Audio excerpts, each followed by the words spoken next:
बिस्मिल्लाहिर्रहमानिर्रहीम। अस्सलाम वालेकुम स्टूडेंट्स। मॉडर्न फिज़िक्स में ओरिजिन ऑफ क्वांटम थ्योरी में हमारी डिस्कशन के सिलसिले को आगे बढ़ाते हैं और आज का हमारा टॉपिक है atomic spectra.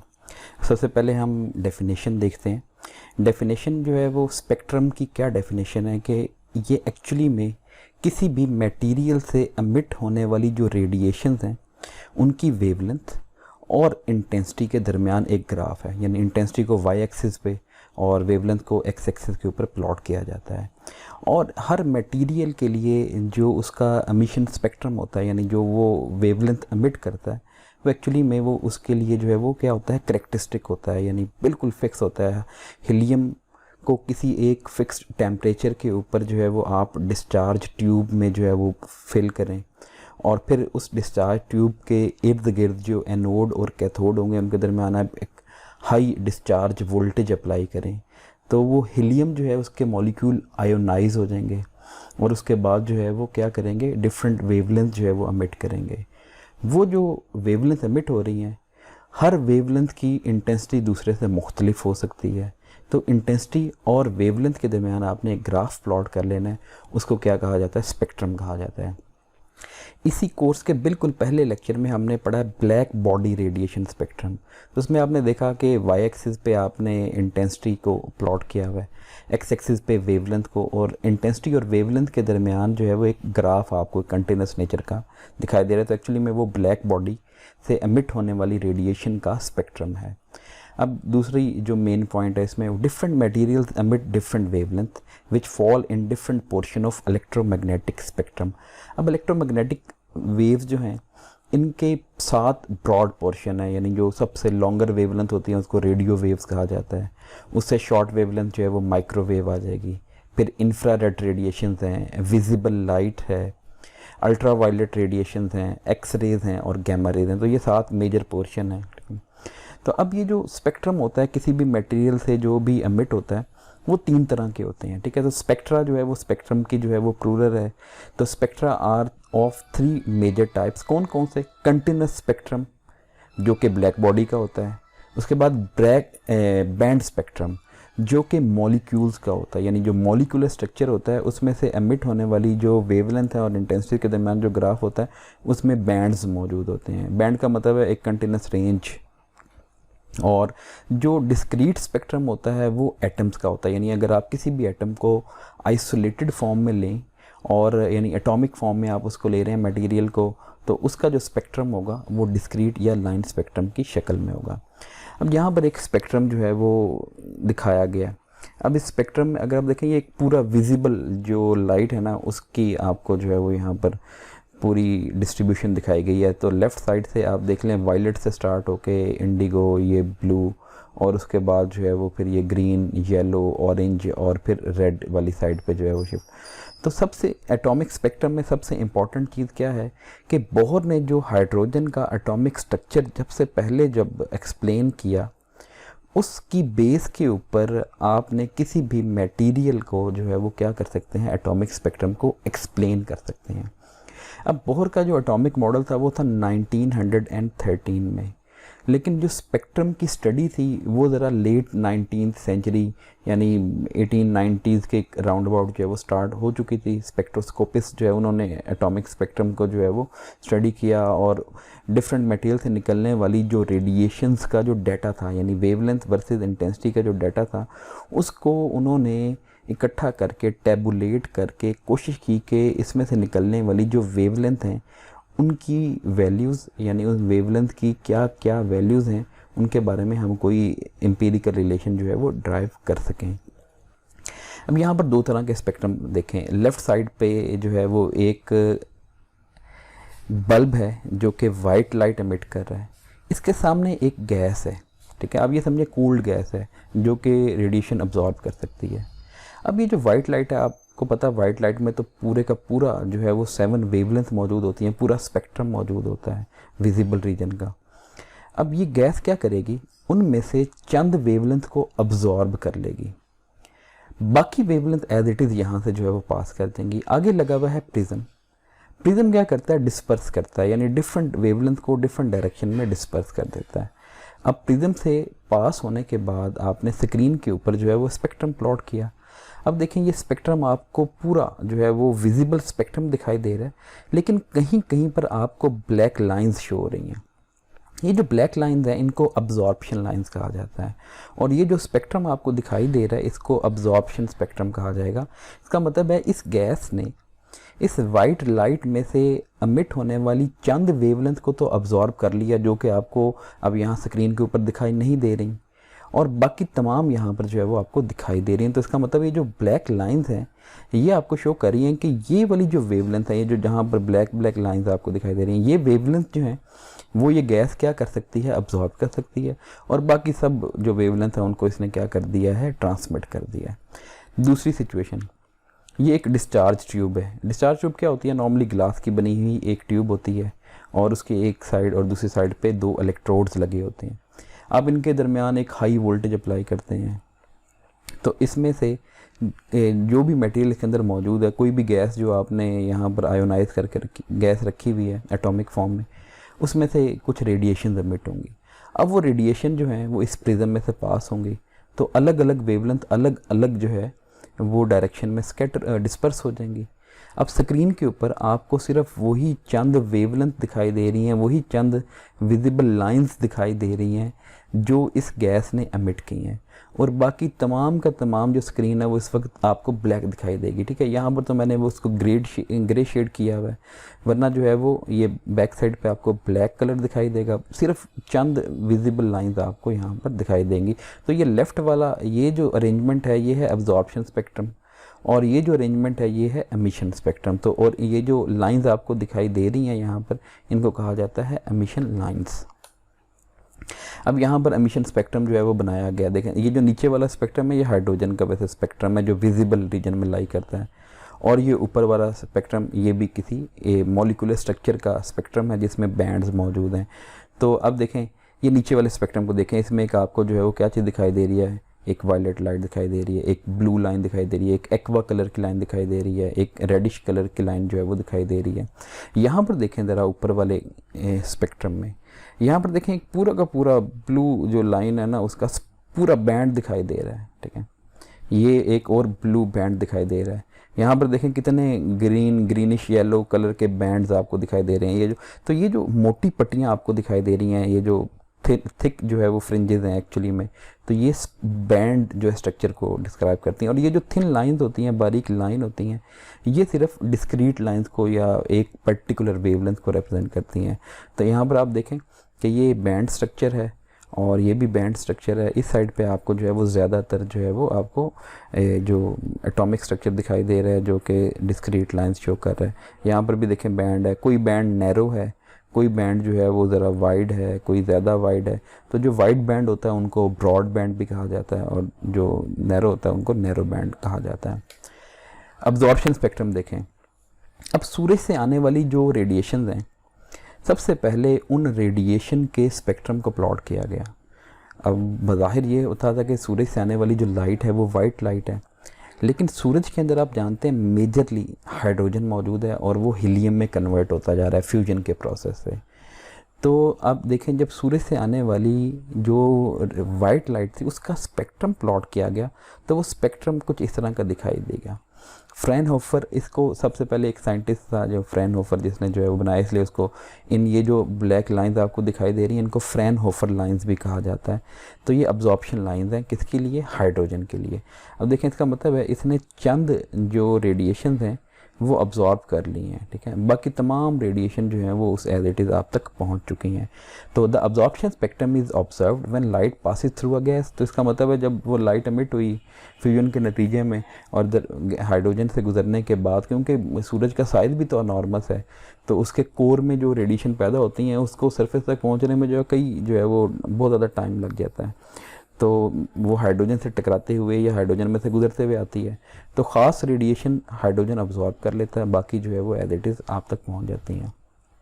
This spectrum appears as black lines that occur only at certain wavelength. अब ये जो हर ब्लैक लाइन है एक ख़ास वेवलेंथ को शो कर रही है, on the background of the continuous spectrum of white light. तो पीछे तो आप देख रहे हैं पूरी की पूरी वाइट लाइट का स्प्रेड है, यानी वायलेट से लेके ये रेड तक आपको दिखाई दे रहा है।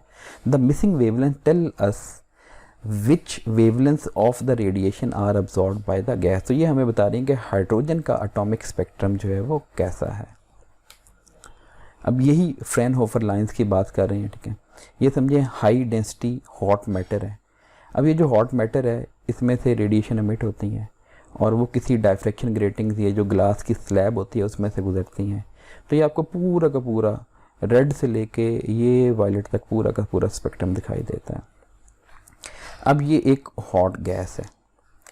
हॉट गैस क्या कर रही है, जो रेडिएशन एमिट कर रही है वो देखें सिर्फ चंद रेडिएशन एमिट कर रही है, ये उसका स्पेक्ट्रम है। यानी ये देखें आपको रेड लाइट दिखाई दे रही है, ये ज़रा येलो शेड दिखाई दे रहा है, इसी तरह से यहाँ पर वायलेट शेड दिखाई दे रहा है। तो यहाँ पर आपको सिर्फ चंद लाइंस, 7 डिफरेंट लाइंस आपको जो है वो दिखाई दे रही हैं। अब इसी गैस को आपने क्या किया है, ठंडा कर दिया, इसका टेम्परेचर कम कर दिया। इधर वाइट लाइट जो है वो शो हो रही है। अब देखें वाइट लाइट जब इसमें से पास कर रही है तो उसने चंद रेडिएशन अब्जॉर्ब कर ली हैं। ये आपकी रेडिएशन जो है वो अब्जॉर्ब कर ली हैं 7 लाइंस, और बाकी जो है वो white light as it is pass कर दी है, जिसका स्पेक्ट्रम आपको दिखाई दे रहा है। अब एक इंटरेस्टिंग बात देखें कि जो एमिशन स्पेक्ट्रम है और अब्जॉर्प्शन स्पेक्ट्रम है ये बिल्कुल एक दूसरे के साथ मैच कर रहा है। एमिशन स्पेक्ट्रम में चंद वेव यानी लाइंस जो हैं वो क्या हो रही हैं, एमिट हो रही हैं, वही जो 7 लाइंस, और अब्जॉर्प्शन स्पेक्ट्रम में वही 7 लाइंस क्या हो रही हैं, अब्जॉर्ब हो रही हैं। तो इसका मतलब है कोई मटेरियल चंद ही ख़ास वेवलेंथ को क्या करेगा, एमिट करेगा, और उन्हीं ख़ास वेवलेंथ को क्या करेगा, अब्जॉर्ब करेगा। नेक्स्ट एक्सप्लेनेशन इसके देखते हैं कि ये जो एमिशन लाइंस हैं ये आपको बताती हैं, यानी एमिशन लाइन की जो पोजीशन है एक्चुअली में आपको बताती है कि कौन कौन सी वेवलेंथ की रेडिएशन ये गैस एमिट कर सकती है। अब हर गैस जो है उसका स्पेक्ट्रम जो है वो उसके साथ कैरेक्टरिस्टिक है, उस फिक्स्ड है।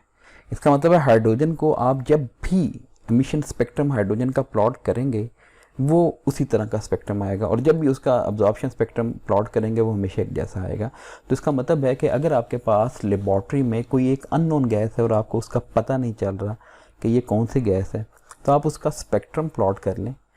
अगर वो स्पेक्ट्रम हाइड्रोजन के स्पेक्ट्रम से मिल जाए तो आप कहेंगे जी ये तो हाइड्रोजन गैस है। अगर वो हीलियम से मिल जाए तो आपको हीलियम का पता चल जाएगा। तो जिस भी एटम के स्पेक्ट्रम के साथ वो मैच कर जाएगा आपको पता चल जाएगा ये अननोन गैस वही है। अब हर एलिमेंट के लिए ये जो एमिशन लाइन की पोजीशन होती है वो वही होती है जो कि अब्जॉर्प्शन लाइन होती है। यानी हमने कहा कि एमिशन और अब्जॉर्प्शन स्पेक्ट्रम एग्जैक्टली एक दूसरे के साथ क्या करते हैं, मैच करते हैं। तो इसका मतलब क्या हुआ कि atom of a specific element absorb radiation only at specific wavelength, and radiation that does not have these wavelength is not absorbed by the element at all। तो इसका मतलब है कि अगर फ़र्ज़ करें रेड वेव लाइट की वेवलेंथ है 650 नैनोमीटर, वो एक एलिमेंट के अब्जॉर्प्शन स्पेक्ट्रम में क्या करती है, फॉल करती है। तो आप जब सिर्फ एक ही वेवलेंथ उसके अब्जॉर्प्शन स्पेक्ट्रम में लेट्स सपोज फॉल करती है, तो जब उसके ऊपर वाइट लाइट टकराएंगे तो उस वाइट लाइट में से 650 नैनोमीटर वाला जो कंपोनेंट होगा रेडिएशन का वो उस मटेरियल ने अब्जॉर्ब कर देना है और बाकी तमाम को एज इट इज़ क्या कर देना, पास कर देना। इसका मतलब है कि गैस जो होती है वो ख़ास वेवलेंथ ही अब्जॉर्ब करती है और बाकी तमाम के लिए वो ट्रांसपेरेंट होती है। यानी जैसे जो है वो एक ट्रांसपेरेंट मीडियम है जिसमें से एज इट इज़ जो है वो लाइट बगैर किसी स्कैटरिंग के, बगैर किसी डिफ्लेक्शन के, बगैर किसी रेडिफेक्शन के जो है वो क्या हो जाती है, ट्रांसमिट हो जाती है। और इसी का मतलब क्या है कि हर एटम से एमिट होने वाली जो रेडिएशन है वो भी ख़ास वेवलेंथ की होंगी। यानी ये नहीं है कि हाइड्रोजन हर वेवलेंथ एमिट कर रहे हैं या हाइड्रोजन जो है वो हर वेवलेंथ अब्जॉर्ब कर लेते, बस वो ख़ास ही वेवलेंथ एमिट हो सकती हैं और ख़ास ही अब्जॉर्ब हो सकती हैं। अब हाइड्रोजन का एमिशन स्पेक्ट्रम जो है वो देखें, उसमें आपको ये 4 लाइंस दिखाई दे रही हैं। हमने सिर्फ यहाँ पर विजिबल पोर्शन जो है वो दिखाई दिया, वही सिर्फ यहाँ पर शो हो रहे हैं, वरना तो हाइड्रोजन में इंफ्रारेड स्पेक्ट्रम की भी लाइंस होती हैं और जो अल्ट्रावायलेट लाइट है वो भी मौजूद होती हैं। तो लेकिन हमारी ह्यूमन आई सिर्फ विजिबल लाइंस को जो है वो देख सकती है, डिटेक्ट कर सकती है। अब सबसे पहले देखें रेड लाइट, ये जो राइट साइड पे आपको दिखाई दे रही है ये 656 नैनोमीटर की है, इसको हीलियम अल्फा लाइन भी कहा जाता है। उसके बाद ये एक्वा लाइन आपको दिखाई दे रही है जो 486 नैनोमीटर की है। उसके बाद ब्लू लाइन ये 434 नैनोमीटर की, और फिर एक वायलेट लाइन 410 नैनोमीटर की आपको जो है वो दिखाई दे रही है। तो ये 4 वेवलेंथ आपको दिखाई दे रही हैं। अब इसमें देखें जो 400 नैनोमीटर से लोअर वेवलेंथ होगी इस लेफ़्ट साइड पे वो अल्ट्रावायलेट होंगी, और जो 700 नैनोमीटर से ज़्यादा वेवलेंथ होंगी वो इंफ्रारेड होंगी, तो वो इसमें मौजूद नहीं है। तो हाइड्रोजन के एमिशन स्पेक्ट्रम में इंफ्रारेड रेडिएशन भी मौजूद हैं, अल्ट्रावायलेट भी हैं और विजिबल भी हैं, लेकिन हमने यहाँ पर सिर्फ उसका विजिबल पोर्शन आपको शो कर दिया है। अब बाल्मर ने एक एम्पिरिकल फार्मूला बनाया और उसने हाइड्रोजन से एमिट होने वाली जो विजिबल रेडिएशंस हैं उनकी जो वेवलेंथ है या उनकी जो पोजीशन है उसको मालूम करने के लिए ये एक जो है वो फार्मूला ड्राइव किया। ये फार्मूला क्या है, 1/a lambda is equal to RH। RH क्या चीज़ है, रिडबर्ग कांस्टेंट है जिसकी वैल्यू है 1.09737 इंटू 10⁻⁷ पर मीटर इंटू 1/2⁻² माइनस 1/n⁻², और n की वैल्यू जो अलाउड है वो है 3, 4, 5, 6। अब ये जो n है एक्चुअली में ये प्रिंसिपल क्वांटम नंबर है, यानी जिसको बोहर्स ने बाद में जब हाइड्रोजन का एटॉमिक स्ट्रक्चर सक्सेसफुली एक्सप्लेन किया उस वक़्त पता चला कि ये n एक क्वांटम नंबर है, और ये n जो है वो बता रहा है कि किस हाई एनर्जी लेवल से इलेक्ट्रॉन सेकंड एनर्जी लेवल में क्या करता है, फॉल करता है। तो जब भी हाइड्रोजन एटम में किसी भी हाई एनर्जी लेवल यानी 3rd, 4th, 5th, 6th and so on से इलेक्ट्रॉन फॉल करके सेकंड में जो है वो आएगा सेकंड एनर्जी लेवल में, तो उस वक्त वो जो है वो विजिबल लाइट एमिट करेगा। अब देखें 3, 4, 5, 6, जब 3 से 2 में आया तो उस वक्त वो 656 नैनोमीटर यानी ये वाली वेवलेंथ एमिट हो रही है। जब 4 से 2 में आया तो ये एक्वा लाइन एमिट हो रही है, 5 से 2 में आया तो ये ब्लू लाइन, और 6 से 2 में आया तो ये वाली वायलेट लाइन एमिट हुई। उसके बाद जो 7, 8 एंड सो ऑन ऊपर वाली जो रेडिएशन हैं वो सारी की सारी अल्ट्रावायलेट रीजन में फॉल करती हैं, जो कि यहाँ पर शो नहीं की गई। अब ये जो एमिशन लाइंस हैं ये बाल्मर ने जो फार्मूला दिया इसको बाल्मर सीरीज़ जो है वो कहा जाता है, और ज़्यादातर ये विजिबल रीजन में फॉल करती है। उसके बाद रिडबर्ग ने जितनी भी हाइड्रोजन की जो एमिशन स्पेक्ट्रम की इंफॉर्मेशन थी उन तमाम इंफॉर्मेशन को उसने एक फार्मूले की शक्ल दी, और वो फार्मूला क्या है, 1/λ is equal to RH 1/nf² minus 1/ni²। अब ये जो nf है ये है टर्मिनल एनर्जी लेवल और ni है इनिशियल एनर्जी लेवल। तो ये बता रहा है कि जब भी इलेक्ट्रॉन एक हाई एनर्जी लेवल ni से लो एनर्जी लेवल nf में फॉल करता है तो उस वक्त जो वेवलेंथ एमिट होती है उसकी यानी वैल्यू क्या होगी। रिडबर्ग कांस्टेंट आपको पता है, बस ये ख्याल रखें कि ये जो इनिशियल एनर्जी लेवल है ये फाइनल एनर्जी लेवल से क्या होना चाहिए, बड़ा होना चाहिए। तो ni must be greater than nf जो कि हमने यहाँ पर लिखा हुआ है, और या यूँ कह सकते हैं ni must be equal to nf+1, nf+2, nf+3, क्योंकि क्वांटम नंबर है वो इंटीजर ही होते हैं 1, 2, 3 एंड सो ऑन। अगर फाइनल एनर्जी लेवल फर्स्ट होगा यानी nf की जगह यहाँ पर 1 आप पुट कर दें तो उस वक़्त जो स्पेक्ट्रल लाइन्स की सीरीज़ होगी उसको लाइमन सीरीज़ कहा जाता है, जो कि अल्ट्रावायलेट रीजन में फॉल करती है। अगर nf2 होगा तो ये बन जाएगा 1/2² माइनस 1/ni², जो कि अभी प्रीवियस स्लाइड में आपने यहाँ पर देखा। तो ये तो बाल्मर फार्मूला ही है, तो इस सीरीज़ को बाल्मर सीरीज़ कहा जाता है, और ये ज़्यादातर विजिबल रीजन में भी फॉल करती है। अगर nf3 हो जाए, यहाँ पर n की जगह 3 पुट कर दें, तो उस वक़्त जो सीरीज़ कहलाएगी वो पास्चन सीरीज़ कहलाती है, जो कि इंफ्रारेड रीजन में फॉल करती है। nf अगर 4 हो तो ब्रैकेट सीरीज़ कहलाएगी, ये भी इंफ्रारेड रीजन में फॉल करती है। nf अगर 5 हो तो ये भी इंफ्रारेड रीजन में फॉल करती है, इसको फंड सीरीज़ कहा जाता है। और nf 6 हो तो उस वक़्त भी इंफ्रारेड रीजन है, इसको हम्फ्रीज़ सीरीज़ कहा जाता है। वैसे तो बहुत ज़्यादा लाइंस हैं, यानी इनफाइनाइट लाइंस हैं, लेकिन ये वाली जो सीरीज़ है ना, यानी लाइमन से लेके हमफ्रीज़ सीरीज़ तक, ये जो सीरीज़ हैं इनमें ये ओमिट होने वाली जो रेडिएशन है उनकी इंटेंसिटी इतनी होती है कि आप क्या कर सकते हैं, उनको ऑब्जर्व कर सकते हैं या डिटेक्ट कर सकते हैं। इससे आगे वाली जो सीरीज़ हैं, यानी NF=7, 8, 9, वो वाली सारी जो सीरीज़ हैं उनकी इंटेंसिटी इतनी ज़्यादा नहीं है कि इनको आप जो है वो डिटेक्ट कर सकें आम सी स्पेक्ट्रोस्कोपी की लैब में। तो उसके लिए आपको बहुत ज़्यादा हाई रेजोल्यूशन वाली जो है वो ग्रेटिंग चाहिए। अब ये जो रिडबर्ग फार्मूला था, ये रिडबर्ग फार्मूला बिल्कुल परफेक्ट आपको जो है वो डाटा देता था, यानी एक्सपेरिमेंटल डाटा और ये जो रिडबर्ग फार्मूला का जो आंसर था बिल्कुल मैच करता था, परफेक्ट मैच। लेकिन किसी को पता नहीं चल रहा था कि ये इतना बेहतर रिज़ल्ट कैसे देता है। तो वो कैसे पता चला कि जब 1913 में बोहर ने एटॉमिक स्ट्रक्चर यानी हाइड्रोजन एटम को एक्सप्लेन किया, तो वो जो सेमी क्लासिकल मॉडल था, उस सेमी क्लासिकल मॉडल ने जो है वो बिल्कुल रिडबर्ग फार्मूले को क्या किया, सही साबित कर दिया।